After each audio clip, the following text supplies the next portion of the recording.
Electromagnetic induction इस chapter को पढ़ने जा रहे हैं बेटे। Electromagnetic induction is very very important in physics.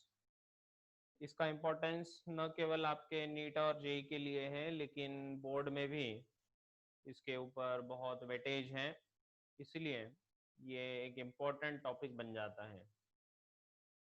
तो इसलिए सब लोग बहुत अच्छे से इसको पढ़ो, अच्छे से ध्यान दो। चलिए शुरू करते हैं आज का ये टॉपिक, जिसका नाम है इलेक्ट्रोमैग्नेटिक इंडक्शन, जिसको हम पढ़ने जा रहे हैं।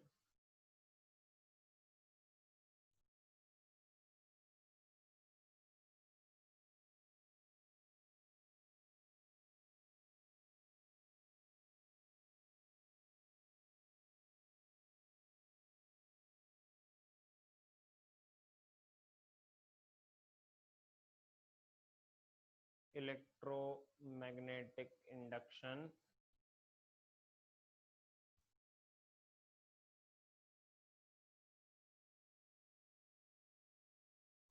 तो इस इलेक्ट्रोमैग्नेटिक इंडक्शन इस चैप्टर में हम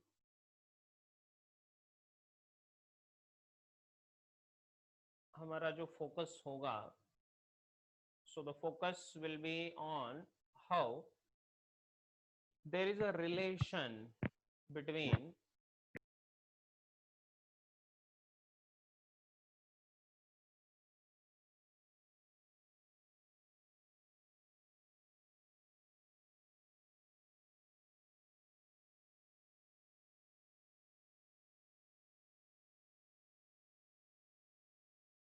अब तक हमने देखा है बेटे कि किस तरह से अगर कोई वायर है, इस वायर में से अगर कोई करंट फ्लो हो रहा है, मान लो I,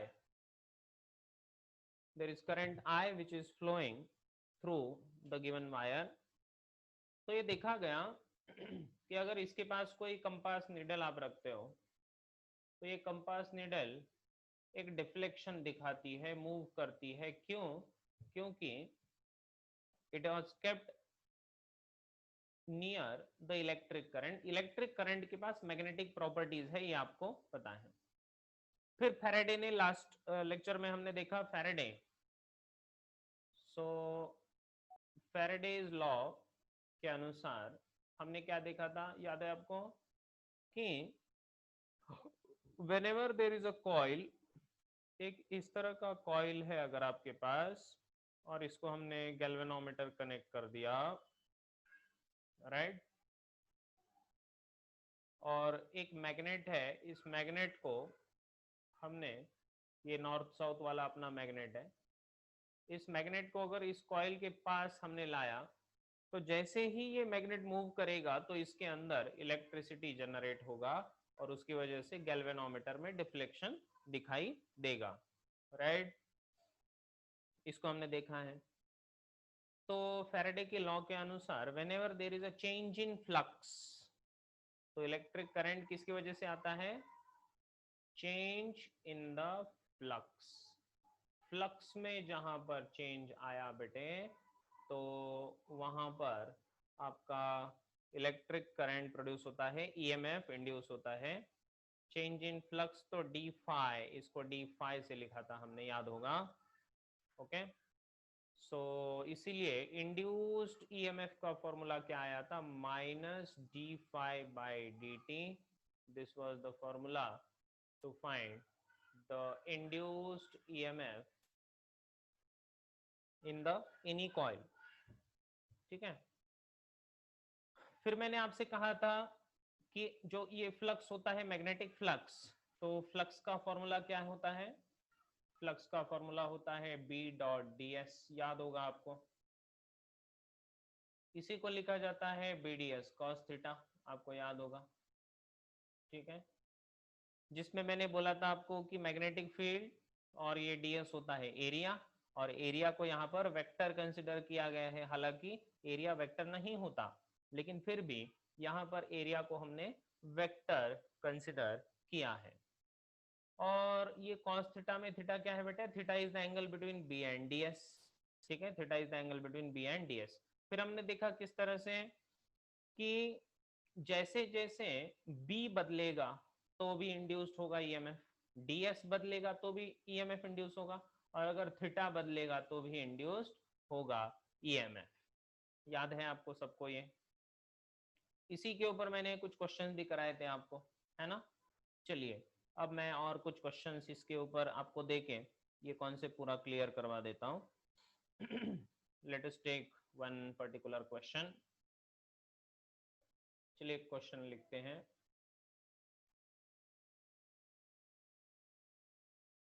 द मैग्नेटिक फील्ड, लिखिए क्वेश्चन सब लोग। In the region, magnetic field in the region is varying as b bar equals to minus 2t I cap plus 3t square j cap। देखिए आपको बोला गया है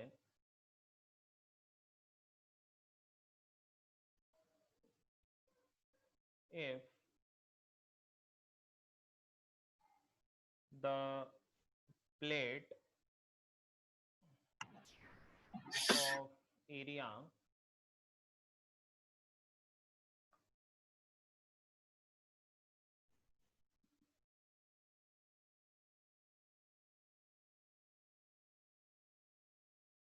five centimeter square is kept perpendicular to this field,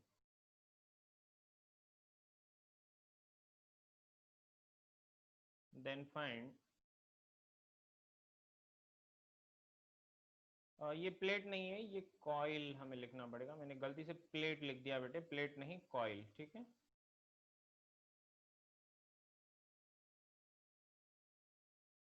if the coil की बात कर रहे हैं हम यहाँ पर। If the coil of area 5 centimeter square is kept perpendicular to this field, then find the induced EMF in the coil।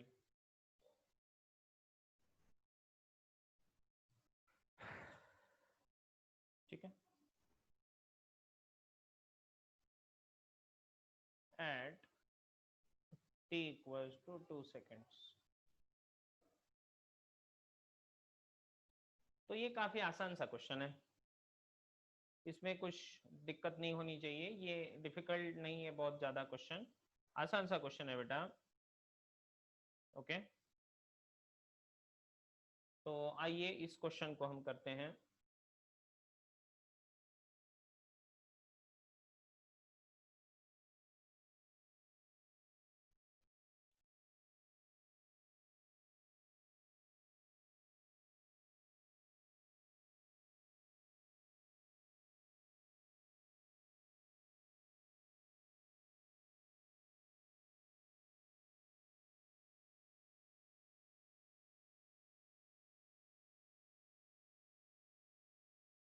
तो बड़ा आसान है, बहुत ज़्यादा डिफिकल्ट नहीं है।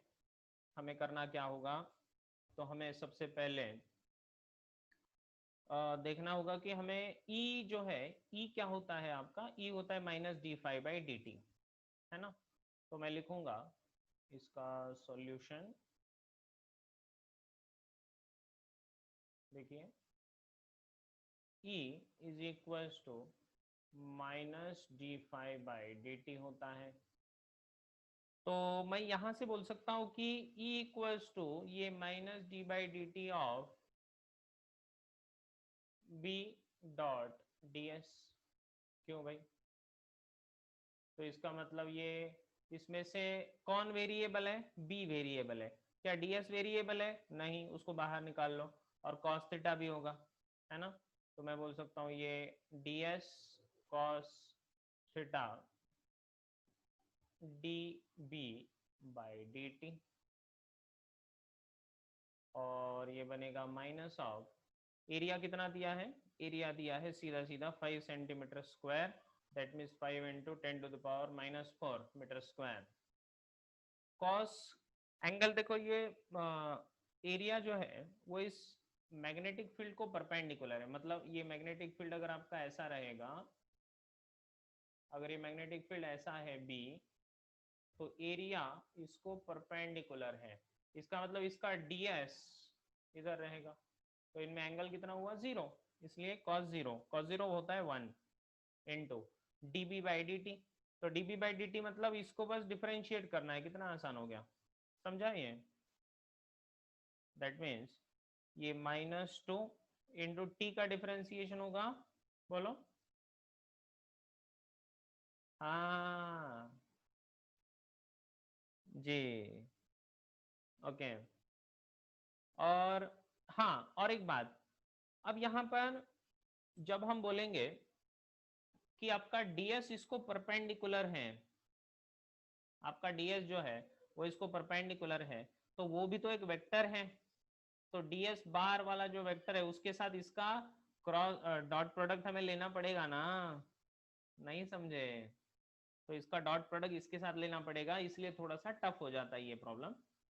तो समझ में आ रहा है, चलो मैं फिर से बता देता हूँ, यहाँ पर इसको अच्छे से ऐसे लिखते हैं, पहले dB बाई dt कर लेते हैं। तो सबसे पहले dB by dt, so dB by dt must be equals to, समझ में आया, dB बाई dt कर रहा हूँ इसका डिफरेंशिएशन, तो ये -2t का -2 हो जाएगा i cap plus 3t square का बन जाएगा 6t j कैप, ये क्या होगा आपका dB बाई dt, एक वेक्टर बना।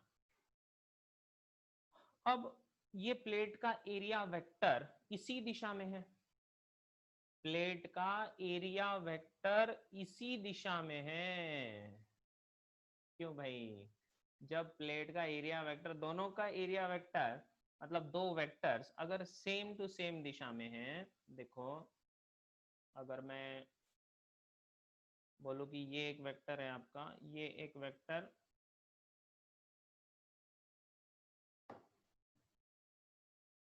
और ये है आपका बी वेक्टर,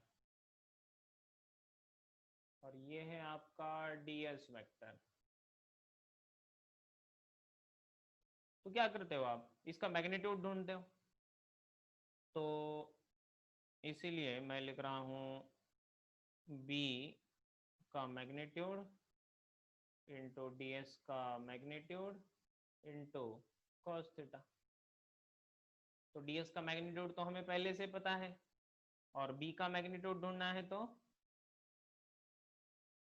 हाँ जी भाई, समझ में आ रहा है ना मैं क्या बोल रहा हूँ, ये dB बाई dt मैंने कर दिया, और वो cos थीटा था उसके साथ, वो वाला, है ना।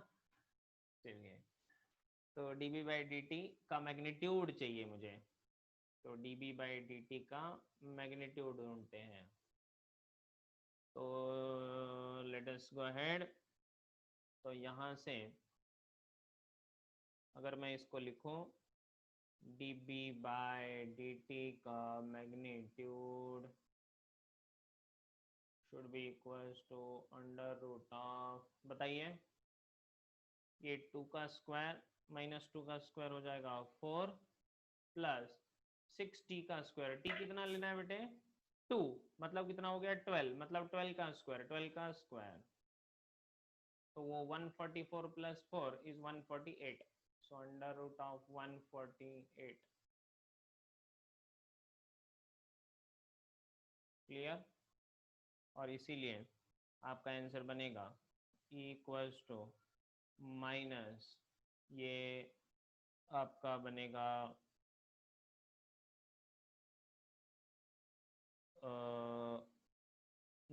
5 इंटू 10⁻⁻4 इंटू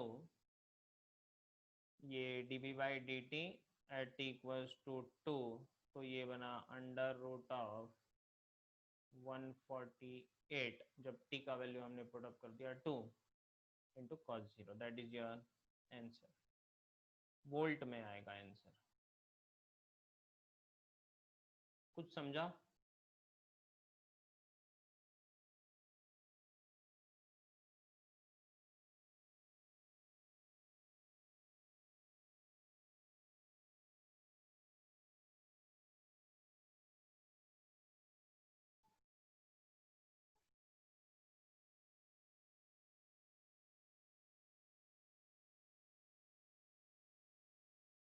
आगे बढ़े।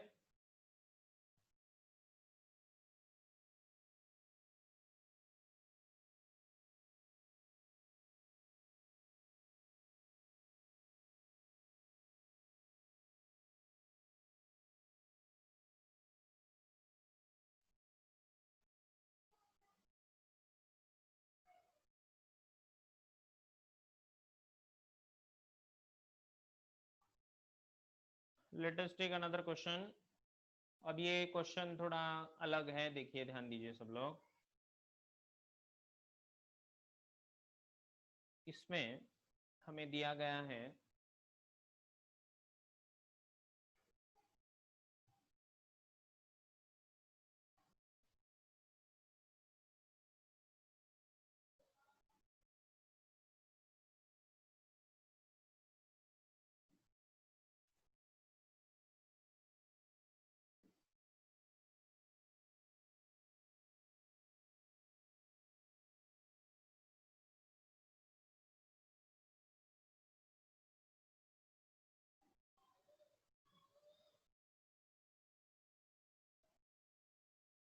ये एक कंडक्टिंग ये रॉड है और ये वायर फ्रेम है।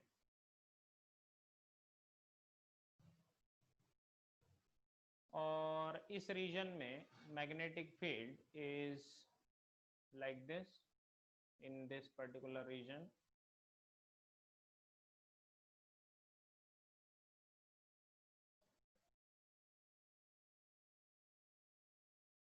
This rod is moving at the speed of v equals to 2 metre पर सेकेंड से ये जा रहा है।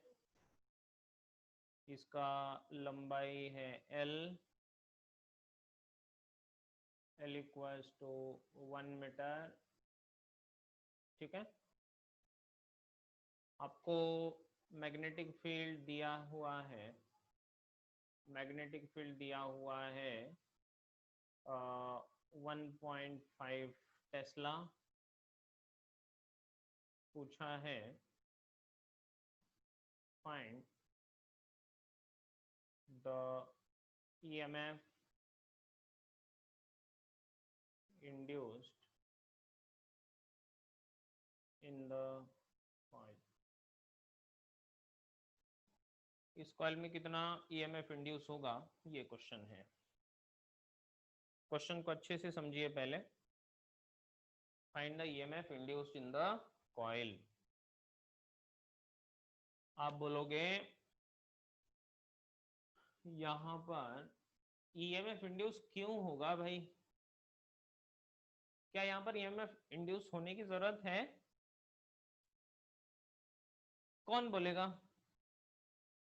कि यहाँ पर आखिर EMF इंड्यूस होगा ही क्यों? क्या यहाँ पर EMF इंड्यूस होना चाहिए? पहली तो बात, क्यों होना चाहिए?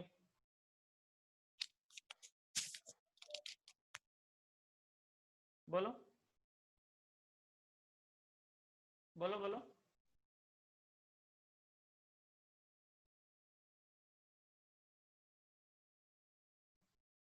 अरे मेरे दोस्तों, बोलो बोलो।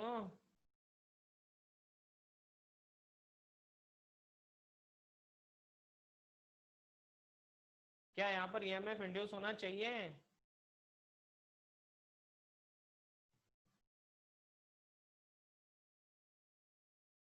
क्वेश्चन में दिया है इसका मतलब होना चाहिए ऐसा बोलेंगे कुछ लोग। क्यों भाई, है ना? तो ऐसा नहीं है।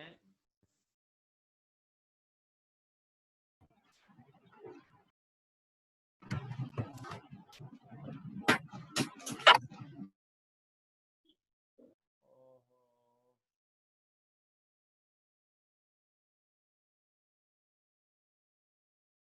ये नेटवर्क की वजह से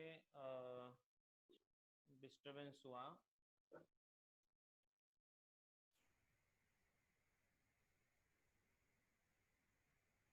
क्वेश्चन चला गया अपना। चलो कोई बात नहीं। क्वेश्चन समझा सबको? ये ऐसा फ्रेम था, इसके ऊपर ये रॉड है, ये जा रहा है 2 मीटर पर सेकेंड से। इसका लेंथ 1 मीटर है।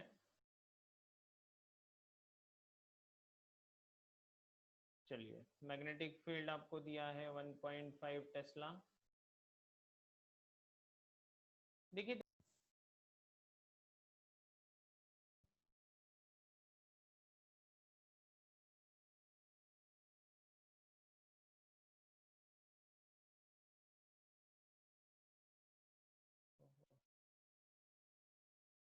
why is this happening?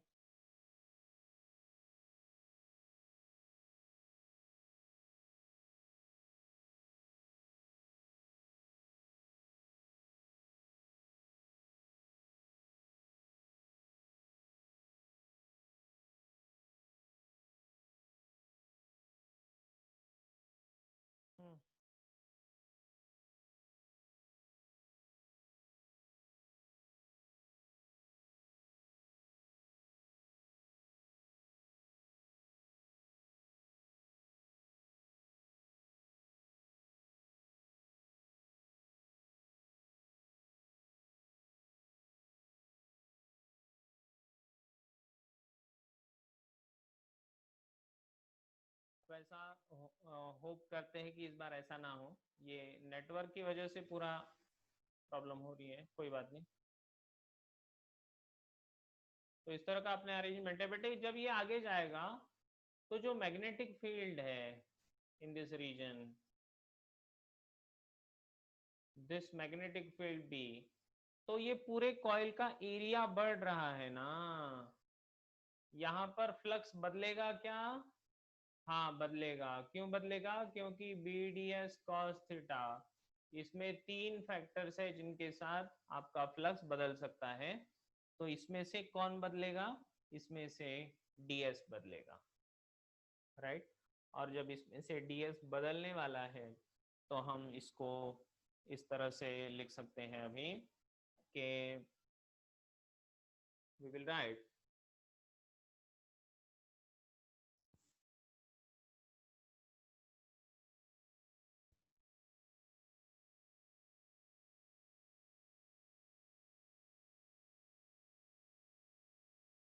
अरे सुनो सब लोग, आप लोग फिर से रिकनेक्ट हो जाना। ये पता नहीं क्यों डिस्कनेक्ट हो रहा है, बार बार बार बार डिस्कनेक्ट हो रहा है। So you can leave the meeting and once again you can join, ठीक है।